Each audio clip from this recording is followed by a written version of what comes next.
आज जिसके बारे में बात कर रहा हूं उसका नाम है टीपू सुल्तान।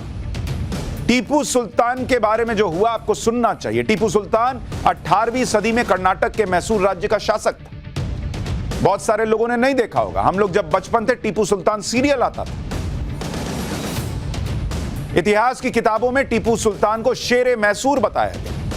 टीपू सुल्तान और उसके पिता हैदर अली ने अंग्रेजों को कई युद्धों में हराया था। यह हमें बताया गया, हमें सीरियल में दिखाया गया कि देखो ये अंग्रेजों से लड़ रहे थे, अंग्रेजों को हरा रहे थे, तुम्हारे हीरो। आज जरा हीरो के पन्ने मैं दिखाता हूं। अंग्रेजों के साथ चौथे युद्ध में टीपू सुल्तान लड़ाई में मारा गया। टीपू सुल्तान की तलवार बहुत मशहूर हुई थी, जो वुड्स स्टील से बनी हुई थी और जिससे वो दुश्मन के लौह कवच को भी आसानी से चीर देता था, यह बताया गया। लेकिन मैं पूछना चाहता हूं कि टीपू सुल्तान के बारे में किताबों में कई ऐसी बातें हैं जो हमने रिसर्च की और हमें मिली, जो मैं अभी आपको आगे बताऊंगा, वो क्यों नहीं बताई गई। मैं आपको बताना चाहता हूं टीपू सुल्तान की तलवार के बारे में किताबों में बताया गया, टीवी सीरियल तक बना।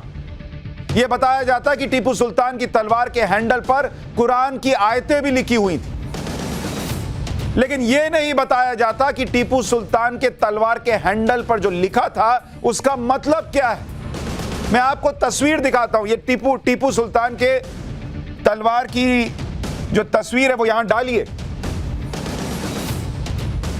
टीपू सुल्तान की यह तलवार है और इसका जो हैंडल है, अगर आप देखेंगे, ये हैंडल, इसको जरा पॉज कीजिए एक सेकंड। ये आप जो देख रहे हैं, इस हैंडल पर ये आयत लिखी हुई है या कुछ लिखा हुआ है। इसको जरा जूम करके दिखाइए। टीपू सुल्तान की तलवार के हैंडल पर जो लिखा था उसका मतलब हमें नहीं बताया गया। जबरदस्त तलवार थी, कवच तोड़कर घुस जाती थी, यह बताया। लेकिन हैंडल पर क्या लिखा था आपको पता है? हैंडल पर लिखा था, मेरी विजयी तलवार काफिरों के विनाश के लिए चमक रही है। इस देश के अंदर जिस आदमी को हीरो बता रहे हैं, उसका यह हिस्सा क्यों नहीं बताया कि वो तलवार पर लिखता था कि काफिरों के विनाश से चमक रही है तलवार? यह क्यों नहीं बताया? इतिहास की किताबों में टीपू सुल्तान को महान और बहादुर बताया गया, पर यह क्यों नहीं बताया गया कि वो दक्षिण भारत का औरंगजेब था? इतिहास के पन्ने कहते हैं कि वो दक्षिण भारत का औरंगजेब था। टीपू सुल्तान के बारे में दावा किया जाता है कि उसने अपने राज में हजारों महिला, पुरुष, बच्चों का कत्लेआम किया। जिन्होंने ये बातें बताई उनके बारे में उन्होंने जो लिखा वो क्यों नहीं बताया गया? और इतना ही नहीं, अत्याचार ही नहीं किया, फिर उन्हें गुलाम बनाया। टीपू सुल्तान ने सैकड़ों हिंदू मंदिरों को ध्वस्त किया और मैंगलोर, कुर्ग, कोयंबटूर, केरल जैसी जगहों पर हजारों लोगों का धर्मांतरण किया, यह दावा किया जाता है। यह क्यों नहीं पढ़ाया गया हमें? सीरियल में क्यों नहीं दिखाया? टीपू सुल्तान ने न सिर्फ हिंदुओं बल्कि ईसाइयों पर भी अत्याचार किए, यह दावा करने वाले इतिहासकारों के पन्ने क्यों नहीं पढ़ाए गए? उसने चर्च नष्ट किए, जलाए, उनका धर्मांतरण किया, यह कहां चला गया? सीरियल बनाने वालों को नजर नहीं आया कि यह भी तो दिख रहा है कहीं कहीं? टीपू सुल्तान का यह क्रूर चेहरा किताबों में नहीं बताया जाता। क्यों?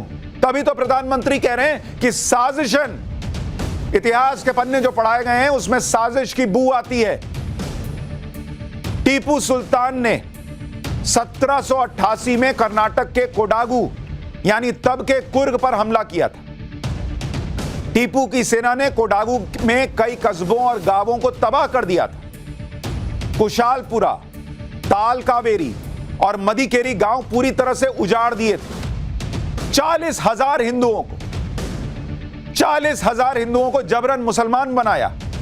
इन गांवों में 7,000 मुस्लिम परिवारों को बसाया गया था। यह क्यों नहीं बताया? अच्छा नहीं लग रहा था बताते हुए?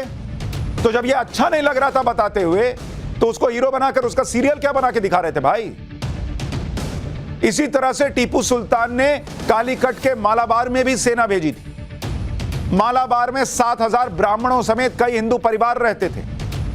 टीपू सुल्तान ने 2,000 ब्राह्मणों का कत्ल करवा दिया, यह दावा किया जाता है। सैकड़ों हिंदुओं का जबरन धर्मांतरण करवाया। कई हिंदुओं ने जंगलों में भागकर अपनी जान बचाई थी। और हमारे यहां लोग सुबह सुबह पूजा पाठ करके टीपू सुल्तान लगाना, जरा देखें सीरियल। क्या बॉस, ये सब नहीं दिखा आपको? हमारी रिसर्च टीम को दिखा, आपको नहीं दिखा? कालीकट में टीपू सुल्तान की सेना के अत्याचार के बारे में पुर्तगाली यात्री फादर बार्थोलोम्यू ने अपनी किताब the voyage to the East Indies में लिखा है कि 30,000 बर्बर सैनिकों के दल ने रास्ते में जो मिला उसे मार डाला। सैनिकों के साथ एक हाथी पर सवार टीपू सुल्तान भी चल रहा था। उसके पीछे 30,000 सैनिकों का एक और दल था। कालीकट में ज्यादातर पुरुषों और महिलाओं को फांसी पर लटका दिया गया। फांसी पर लटका देने वाले का बैठ के सीरियल देख रहे थे। लगाना जरा, एंटीना घुमाना जरा, साफ नहीं दिख रहा टीपू सुल्तान। साफ तो आज दिख रहा है जब मैं दिखाऊंगा। मासूम बच्चों को उनकी मांओं के गले से बांधकर फांसी पर लटकाया गया, यह लिख रहा है एक भाई। ये पन्ने क्यों नहीं बताए? हिंदुओं और ईसाइयों को कपड़े उतारकर हाथियों के पैरों से बांध दिया गया था और हाथियों को तब तक घुमाया गया जब तक लोगों के शरीर के टुकड़े टुकड़े नहीं हो गए। यह भी तो टीपू सुल्तान ही था ना। उस वक्त के एक जर्मन यात्री गंटेस्ट ने भी कालीकट में टीपू के अत्याचारों के बारे में बताया था। 1788 में टीपू सुल्तान 60,000 की सेना लेकर कालीकट आया और उसने सब तबाह कर दिया। जिस तरह के अत्याचार टीपू सुल्तान की सेना ने किए उसके बारे में बताना भी मुश्किल है, भाई लिख रहे हैं जर्मन यात्री उस वक्त। ऐसे ही दक्षिण का औरंगजेब, यह नाम नहीं दिया जाता कई जगहों। 1964 में लाहौर के पाकिस्तान एडमिनिस्ट्रेटिव स्टाफ कॉलेज से लाइफ ऑफ टीपू सुल्तान के नाम से एक किताब प्रकाशित हुई। अच्छा, कई लोग सोच रहे होंगे इन किताबों में लिखा है ये वो, ये सही है नहीं है। भाई जो दूसरा पढ़ा वो भी किताबों से ही पढ़ा ना, तो वो वाला सही था और ये नहीं सही था। ये लिखने वाले सब गलत और वो लिखने वाले सब सही। और टीपू सुल्तान ने अपनी चिट्ठियों में क्या लिखा वो भी आगे बताऊंगा। अभी रुकिए, अभी तो वो चिट्ठियां लगाऊंगा। तो जो किताब आपको बता रहा हूं, लाइफ ऑफ टीपू सुल्तान, इसमें लिखा है कि टीपू सुल्तान ने मालाबार के इलाके में 1 लाख से ज्यादा हिंदुओं और 70,000 से ज्यादा ईसाइयों को कन्वर्ट किया, उनका जबरन धर्मांतरण किया और गोमांस खाने पर मजबूर किया। ऐसे लोगों के पास अब इस्लाम में रहने के अलावा कोई चारा नहीं रह गया था। बाद में इन्होंने अपने बच्चों को इस्लाम की शिक्षा देना शुरू किया। धर्मांतरण के लिए टीपू की इच्छा सिर्फ मालाबार इलाके तक सीमित नहीं थी, उसने इसे कोयंबटूर तक फैलाया। लाइफ ऑफ टीपू में लिखा है। टीपू सुल्तान के बारे में इतिहासकारों ने तो लिखा ही है। खुद टीपू सुल्तान ने अपने मातहतों को लेटर लिखकर मालाबार में कत्लेआम और धर्मांतरण का जिक्र किया था। टीपू सुल्तान ने सईद अब्दुल दुलाई और उसके अधिकारी बदरूज जमा खान को एक चिट्ठी लिखी। उस चिट्ठी में क्या लिखा आपको पता है? टीपू सुल्तान खुद लिख रहा है कि अल्लाह की रहमत से कालीकट में लगभग सभी हिंदुओं को मुसलमान बना दिया गया। केवल कोचीन राज्य की सीमाओं पर कुछ लोग बचे हैं जिनका धर्मांतरण नहीं हुआ है। मैं बहुत जल्दी उनका भी धर्मांतरण कराने के लिए संकल्पित हूं। इस लक्ष्य को हासिल करना मैं जिहाद मानता हूं। आपके 2 पत्र मिले जिसमें आपने 135 हिंदू बंदियों के खतना करवाने के बारे में बताया, जो एकदम सही है। हाल ही में मालाबार में एक शानदार जीत मिली जहां हमने 4 लाख हिंदुओं को इस्लाम कबूल करवाया है। यह टीपू सुल्तान लिख रहा है और उसको बैठकर हीरो की तरह हम टीवी सीरियल में देखते हैं, किताबों में पढ़ते हैं। मैं कहता हूं हीरो है नहीं, यह भी लिखो ना भाई, यह भी दिखाओ ना भाई, और पब्लिक को तय करने दो कि यह भी लिखा मिलता है। अब बताओ हीरो है कि विलन है? जिसको हीरो बनाना होगा वो बनाएगा, जिसको विलन बनाना होगा नहीं बनाएगा, या बनाएगा। अपने हिसाब से तय तो करने दो। ये क्यों काट छाट दिया भाई? टीपू सुल्तान ने हिंदू मंदिरों को भी निशाना बनाया, जैसा कि उत्तर भारत में औरंगजेब ने किया था। ब्रिटिश राज में मालाबार के कलेक्टर रहे विलियम लोगन ने 1887 में मालाबार मैनुअल नाम की किताब में उन मंदिरों की लिस्ट दी जिसे केरल में टीपू सुल्तान ने नष्ट किया।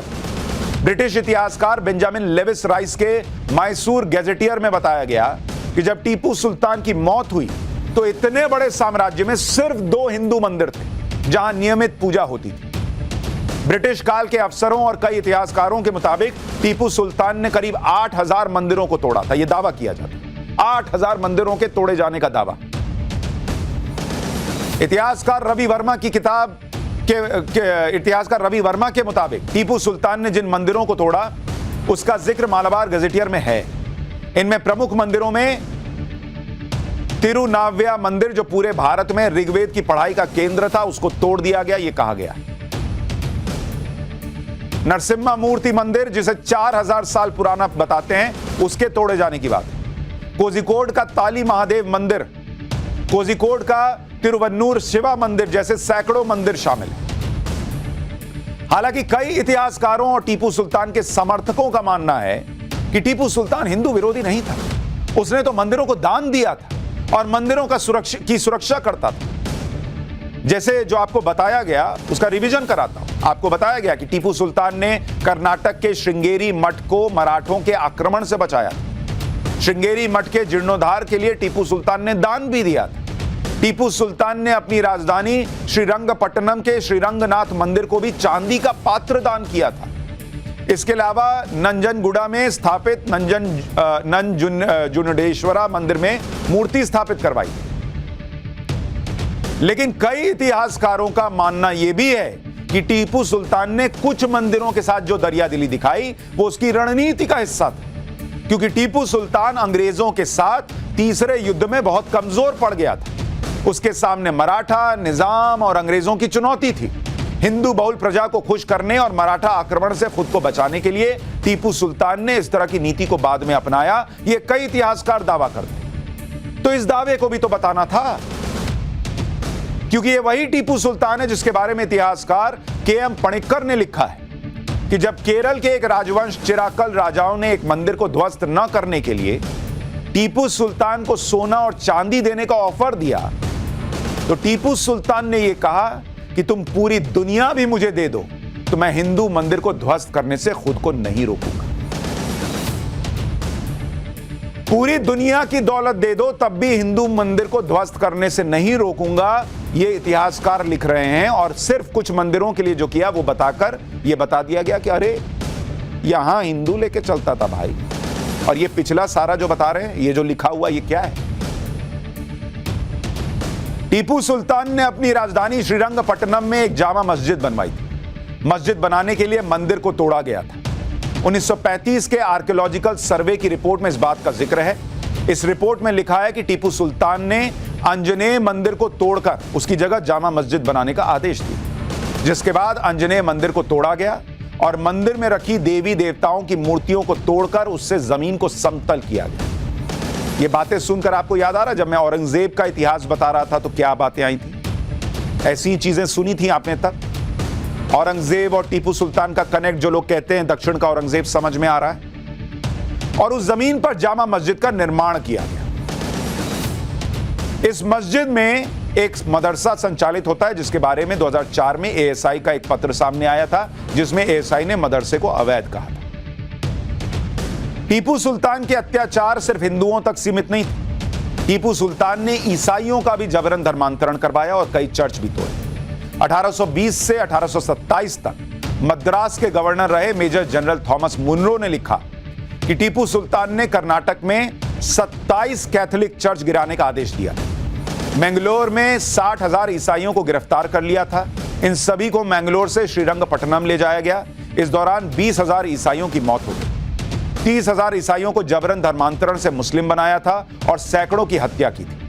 श्रीरंगपट्टनम में ईसाई महिलाओं की शादी जबरन मुसलमानों से करवाई गई। इस दौरान जो भी विरोध करता था उसके नाक, कान और होठ काट दिए जाते थे। अगर कोई भागते हुए पकड़ा जाता था तो टीपू के आदेश पर उसके पैर, एक हाथ, नाक और कान को काट दिया जाता था।